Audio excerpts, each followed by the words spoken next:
Right, మరొక అంశం sir. Visakha ఉక్కు డ్రామా సైలెంట్గా ఎక్స్ప్రెషన్ ఆఫ్ ఇంట్రెస్ట్.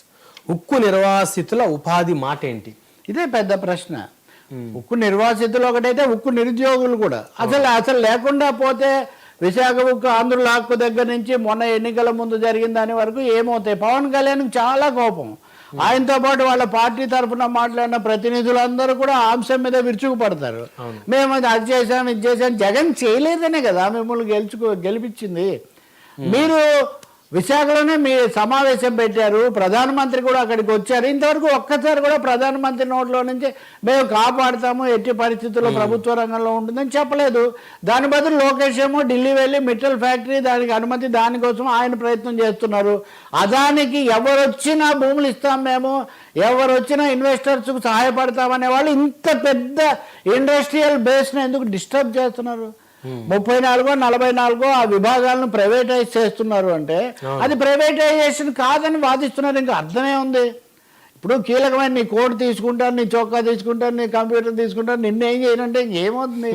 34 విభాగాలు తీసేసిన తర్వాత దురదృష్టవశాత్తు పల్లా శ్రీనివాసులు కూడా నేను తెలుగుదేశం అధ్యక్షుడు, గాజువాక శాసనసభ్యుడు, అది వరకు గొడవ కూడా ఆయన నిరాహార దీక్షలు చేశారు. ఆయన కూడా దీన్ని సమర్థిస్తున్నారు.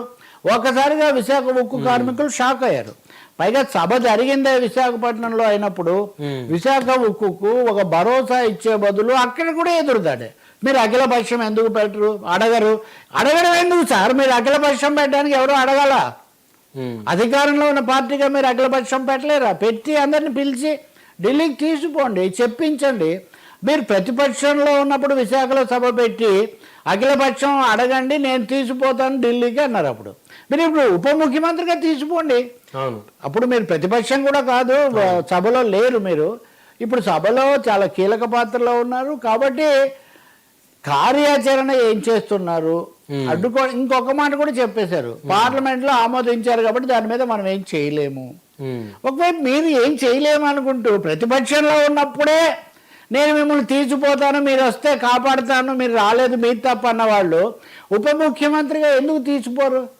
కాబట్టి తప్పకుండా ఈ విషయంలో కూడా జనసేన మీద కార్మికులు తీవ్రమైన అసంతృప్తి. ఎమ్మెల్యేలు అందరూ ప్రెస్ మీట్ కూడా ఒకటి పెట్టారు కదా, మొదటి రోజు అనుకుంటా.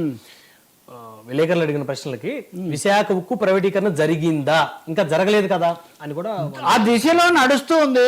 ఇప్పుడు పైనుంచి కొండ మీద ఒక ఇది గుండు మనం వదిలేసాము, అది దొల్లుకుంటూ కిందకి వస్తుంది. పడిందా, నెత్తిన పడిందా అంటే పడుతుంది. అది పడకుండా ఏమవుతుంది? అది మధ్యలో ఆగడానికి మీరు చెప్పండి, పోనీ మేము బ్రేక్ వేస్తాము, మేము ప్రధానమంత్రితో మాట్లాడుతున్నాము, మా దగ్గర కార్యాచరణ ప్రణాళిక ఉంది, ఇది ఈ పద్ధతిలో వెళ్తున్నామని మీరు చెప్పే అఖిలపక్షం మీరు ఏంటి వేయలేదు కదా? జగన్ వేయలేదు, తప్పు.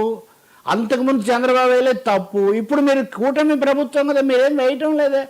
కార్యాచరణ ప్రణాళిక ఏమిటి? 11,000 కోట్లు ఇప్పించాం మేము అన్నారు. ఈ 11,000 కోట్లు రోజువారీ ఖర్చులకు కానీ కార్మికుల జీతాలకు కానీ వాడకూడదని షరతు పెట్టారా లేదా? ఈ 11,000 కోట్లు దేనికి ఖర్చు పెట్టారో మాకు వివరాలు శ్వేతపత్రం ప్రకటించండి అని కార్మిక సంఘాలు అడుగుతున్నాయి. ఇప్పుడు 11,000 కోట్లు తారక మంత్రం లాగా చెప్పడమే కానీ అవి ఎందుకు వినియోగించారు, దానివల్ల ఎలా కాపాడబడింది, కాపాడబడటం నిజమైతే 34 భాగాలు ఎందుకు అవుట్సోర్సింగ్కో ప్రైవేట్కి ఇస్తున్నారు, కాంట్రాక్ట్ కార్మికులను ఎందుకు తీసేస్తున్నారు? మీరు ఇందాక ప్రశ్నల్లో పెట్టినట్టుగా నిర్వాసితుల ఉపాధి గురించి ఎవరు ఎత్తుకోవడం లేదు. కాబట్టి వాస్తవాలు, కొండంత వాస్తవాలు కనిపిస్తుంటే దాన్ని మనం ఏదో ఏ విషయమైనా అంతే అండి. ఇప్పుడు రిషికొండ ఉంది, రిషికొండ మీద ఎంత జరిగింది? సరే, వాళ్ళు తప్పు చేశారు, డబ్బు విలాస మందిరం కట్టించారు, అది ఎంత అన్నారు. ఏడాది దాటిపోయినా కానీ రిషికొండ మీద ఇంకా ఒక అంచనాకే రాలేకపోతుంది. ఏం చేయాలో కూడా తెలియకపోతే కదా. నా దగ్గర కొన్ని ఇప్పుడు నిర్ణయం తీసుకున్నారంటే ఏం నిర్ణయం? సబ్ కమిటీ వేయాలని. సబ్ కమిటీ వేయాలంటే నిర్ణయమా? అంతే కదా. కాబట్టి చాలా వరకు అస్తవ్యస్తంగా, అస్పష్టంగా ఉన్నాయి ఈ విషయాలు. రైట్, మరొక అంశం సార్, ఈ చాలా